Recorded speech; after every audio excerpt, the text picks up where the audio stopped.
give you the real easy, broad question here. Obviously, it's kind of a turnover in the backfield. Can you talk about how the veteran returning are looking, and versus how the late arriving young guys are looking? Yeah, we'll start with Kenny McIntosh, a senior, who had a really nice spring. He showed a lot of leadership in this summer's work program, and he's doing a great job of mentoring the two young guys that have just come in, Branson Robinson and Andrew Paul. Kendall Milton Jr., who has suffered some injuries each year that he's been here. He's been very healthy this spring, and he's also been healthy this summer.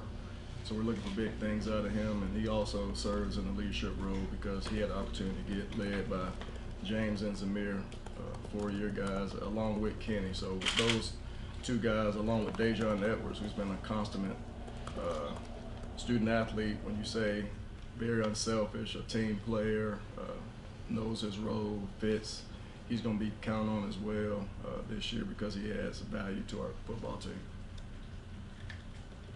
Yeah, you touched on the injuries that Kendall has had. How do you think that has impacted his development? And now that he is seemingly healthy, how does he sort of look so far in fall camp? He's looked great during fall camp. The development piece, you lose reps when you're not on the football field, but the way we structure practice and have walkthroughs, he's getting those mental reps that are well needed against various looks. So from that perspective, he's still inclined to be a good performer on Saturday nights and Saturday afternoons. Hey Coach, Andrew Paul from the outside looking in looked like a last-minute addition to this past recruiting class, and definitely wasn't on the media side of things as touted as a Branson Robinson. Just wanted to know what you saw in him and what he brings to the table. Comes from a good high school program. They won a state championship. He was 6 foot, 220 pounds, so he has great size, has good speed. He's a great kid, has a great family. Very quiet, hard worker, so he fits all the character things that we're looking for in our football players. And we also needed another running back. We always like to keep 5 on our roster. Our allotted number is 6, but we've been kind of short of that number because of the talent that we've had in the room. But he's just getting here. He wasn't a mid-year, so he's kind of behind from a mental standpoint. We'll get a chance to evaluate him further in the scrimmage on Saturday, which I know all our guys will be looking forward to that. Thank you. Yeah, Coach, following up on Paul getting in on a guy late like that, and I think Clemson was in the battle. It's a pretty good school. How does Georgia come into the scene that late and have the pull to get a guy like that that's, even though his star rating may not have been as high, was pretty sought after by championship programs? Well, he has family from Georgia, so there was a connection there. And the running back tradition here speaks for itself.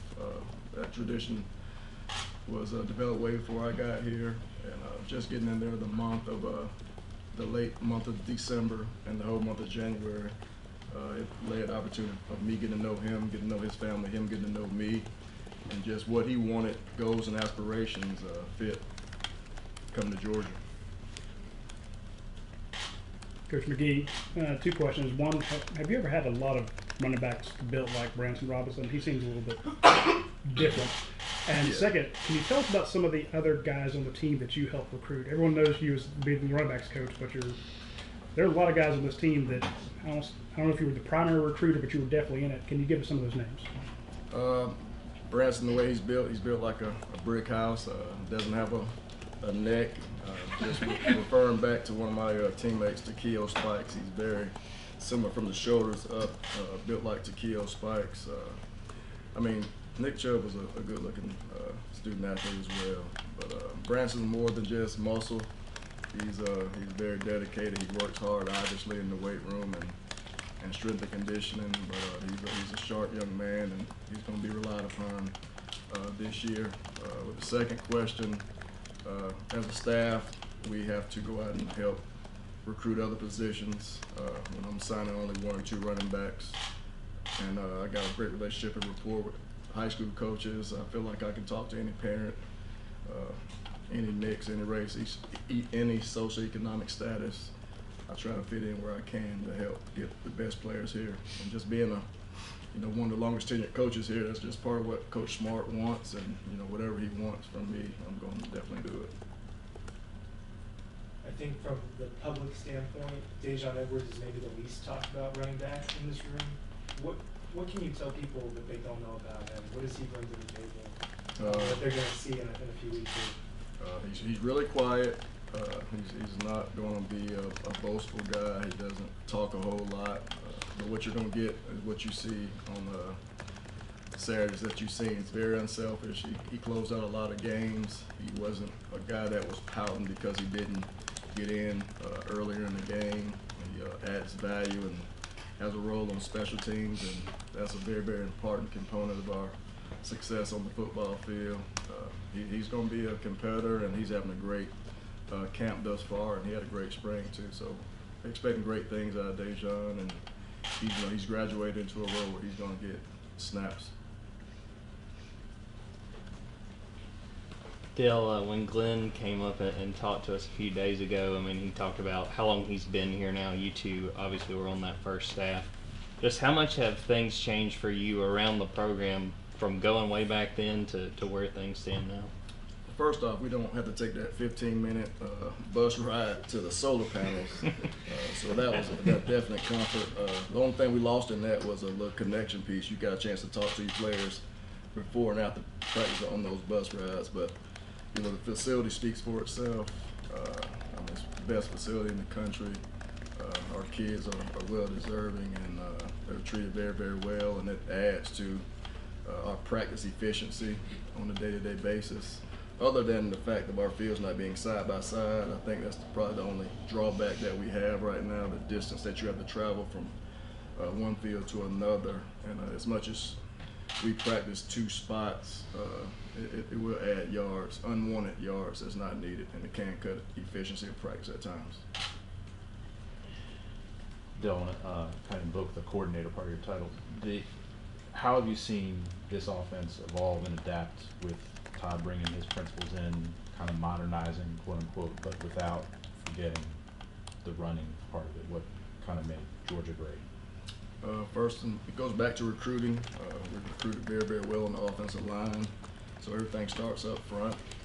Going to Coach Monken, he's a very, very smart, detailed, consistent coach. He's going to demand a lot from the coaches, and he also demands a lot of the players.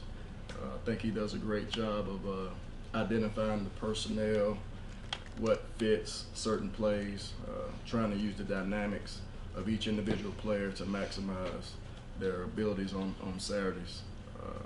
I would say his NFL system fits us. He didn't come in and try to change every single thing, and he's also open to ideas. That's one thing that gives us a lot of input. And when you talk about adding Mike Bobo, a 20-year plus coordinator, Buster Faulkner, who's a 11-plus coordinator, Brian Clinton, who's been an offensive coordinator as well, you have a lot of knowledge and experience, and he leans on that too. And I think it's a real joy to work with Coach Monken. I've learned a lot from him. Like I say, he's very particular in the details, the small things, the little things, and he holds everyone accountable.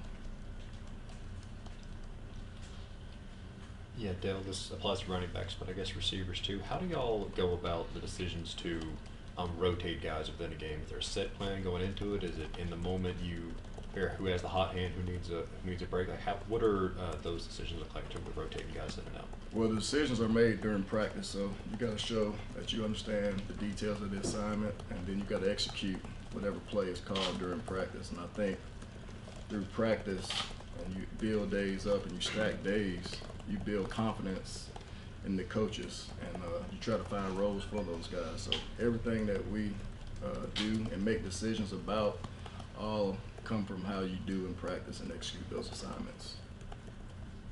Coach Schumann the other day said that you guys as coaches are spending more time here with the players and the other coaches than you are your own families. He hated to admit that. But I wanted to know what that sacrifice has been like for you when you encompass your job in total coaching, planning, recruiting. If you could just tell us a little bit more about what that sacrifice is.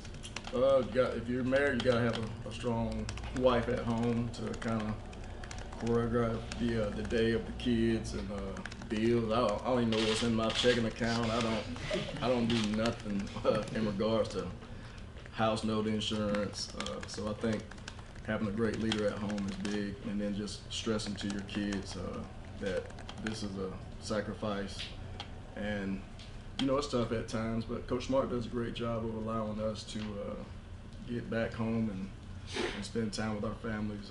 You know, the biggest time consumptions are, you know, right now while we're in camp, but once you get into the season, you get in kind of a routine, and you know, from Saturday after the game all the way to Wednesday, you're going to grind, and we get an opportunity to go straight home after practice on Wednesday. So we kind of have our day Wednesday as a family, and Thursday is the same. Sometimes it's not the case for myself or non-coordinators, because on Thursday sometimes we have to get in place to recruit and watch prospects play on Friday night.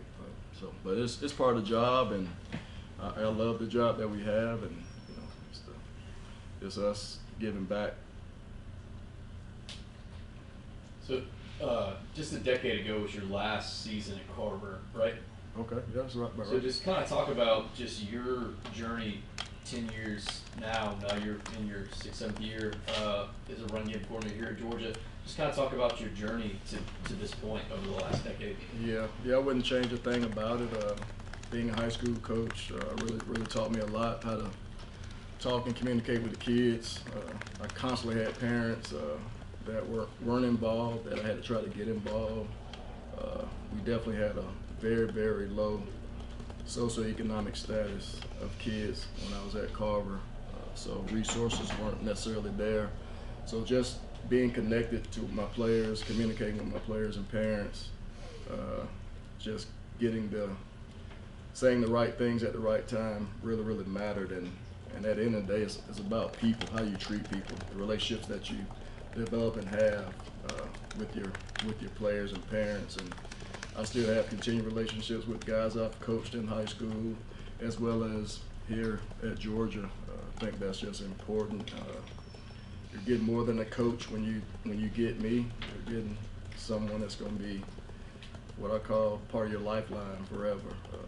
You know, I get invited to weddings, and my ex-players tell me when they're having kids and things that they're going through, or they ask for advice in the profession or even outside the profession. So as a coach, you wear a lot of different hats, and being a high school coach, the only thing I have to do now is cut grass and line the field and fertilize grass. So those are things that have kind of stopped. But just being around people, I love that. I've been part of a locker room since I was basically 10 years old. So just being part of that team component, that camaraderie, celebrating after wins in the locker room, you know, that's just the best part of my job. Coach, you mentioned Kenny McIntosh. Coach Monken talked a lot about Kenny's versatility earlier, and he was another guy. I guess you got in late, had to beat Oklahoma for him late. You went to go to South Florida and recruit a guy like that. Kind of been overshadowed, all the talks of Demir and Cook. Now he's a senior. What's his ceiling, do you think, with Georgia? He can do everything. He can run inside the tackles. He can run outside the tackles. He's really good on the perimeter. Has really good hands. Probably some of the best hands since DeAndre. He's good at running routes. He's a physical blitz pickup on third down, so he's definitely a complete back. And he's learned a lot from James and Zamir, and it's also a good example of, just like James and Zamir was, of just staying the course, not being too anxious to enter the NFL or enter the transfer portal. Just being patient. And you know, hopefully all his hard work and his patience is going to pay off this year. I think the sky's the limit for him, and he's definitely going to be an integral part of our offense, and he'll be relied upon heavily.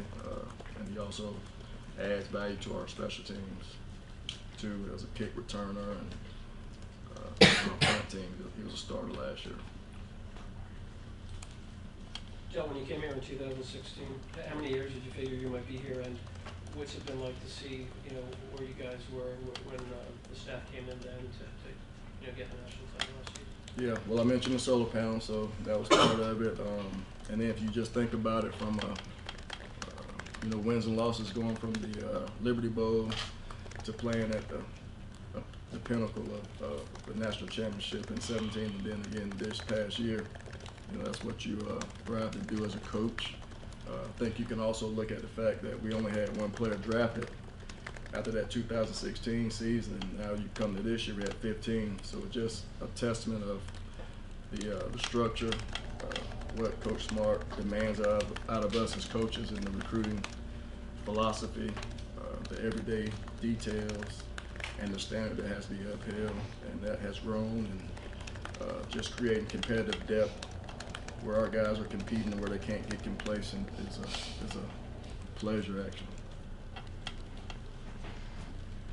Coach McGee, we were watching during part of the open period the other day your running backs take on inside linebackers in pass protection. Can you tell us a little bit about some of those inside linebackers, considering you've had to replace 3 of them, and who's kind of giving your guys some trouble, if you will? Yeah, I think all the linebackers are capable. Starting with Pop, which know that's Dumas. His nickname is Pop. He looked like an old man, so call him Pop. But I think he's done a great job. Smile Mundan, who's coming off an injury, I think he has a very, very bright future, and will continue to develop. Sori, Xavier Sori, really, really fast linebacker that has great acceleration and, you know, has a great ceiling on top of him. Jalen Walker, who just got here as a mid-year, possesses a lot of pass rush ability, and, you know, I think that's probably a better question for our defense guys, but all those guys are a handful to pick up on blitzes. So I know Coach Schumann and Coach Muschamp's going to do the best job to put them in position to make plays for our team.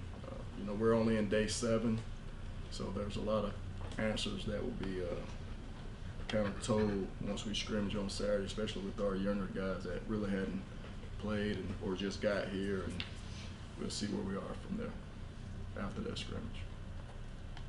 Hey, Coach. I mean, given your history with the city of Columbus, and you're talking earlier about your relationship with recruits and their families, and he's been talked about all offseason, hyped up. I was wondering, how long have you known about defensive lineman Micah Williams, and how was that suspense watching his recruitment, and how did it feel finally being able to see him committed to Georgia? It was definitely tough. Initially when he committed to USC, I've been knowing his pops and his grandfather and his uncle for a long time, so we knew we weren't never out of it. So we just stayed the course, stayed consistent, and the product kind of speaks for itself. And Michael's a Georgia kid that, you know, loves Georgia. I think he's going to do things in an exceptional manner, which he has already. You can see the extra work and attention to detail that he has as a young player. He actually came in and practiced with our team during the bowl week for a couple of days, and you know, he went through 14 spring practices in the spring game, but even this summer, even days you would see on off days, he would be working. He's working on a Sunday, doing extra things to make himself a better football player. So you're getting a very, very hard worker, kind of unmatched from a hard work standpoint, and that's what you want out of a young player, so they can kind of influence their class as well as older guys. That, hey, this is a standard. Look at what Michael's doing. Let's take 2 more questions. Dell, kind of going off of that, you guys have gotten talent out of Columbus, Phoenix City, continue recruiting that area. Just as a coach that spent so much time down there, just what does that mean to you to see that area continuing to thrive just in high school football and the talent that comes out of there? Yeah, there's a lot of talent in that area, if you're counting Columbus and Phoenix City. Phoenix City of late has been really excelling on the football field, so you had a lot of kids kind of cross over the river a little bit, but it's just a great area. It's always have been, always will be. Me being from Columbus, I'm definitely tied into that area, and I'm in the know, and I kind of know some of the kids before they even hit the high school marks that, hey, this middle school kid I already know about. I heard about the Little League running back, so I kind of got a little bit of a head start on everybody else. So we're able to get those younger kids up to our camp and on campus, and we're able to kind of build that relationship with those kids. Hey Dell, I know in the past we've asked you about potentially being a head coach one day. 7 years now at Georgia. How do you feel like you've progressed in that desire to become a head coach? Should that opportunity one day present itself? Like I've said previously, I really don't control that part of the process. I'm just very, very happy to be the running back coach at Georgia. Coach Smart has been a blessing to me. I really want to thank him for affording me the opportunity to be the running back coach here. Also the opportunities that he allows me to be in front of our football team and in front of our offensive staff as well. I mean, Coach Smart has done everything as a mentor that you can do for as a head coach, assistant coach. And he's very, very positive when it comes to his assistants moving on. We've had several assistants to move on to become head coaches, and just being part of his pedigree is very special to me. But my main job is being the best running back coach I can here. I feel like I'm a head coach every single day because I'm in charge of the running backs and special team areas that I'm in charge of, and I take all my jobs seriously just like a head coach. Thank you.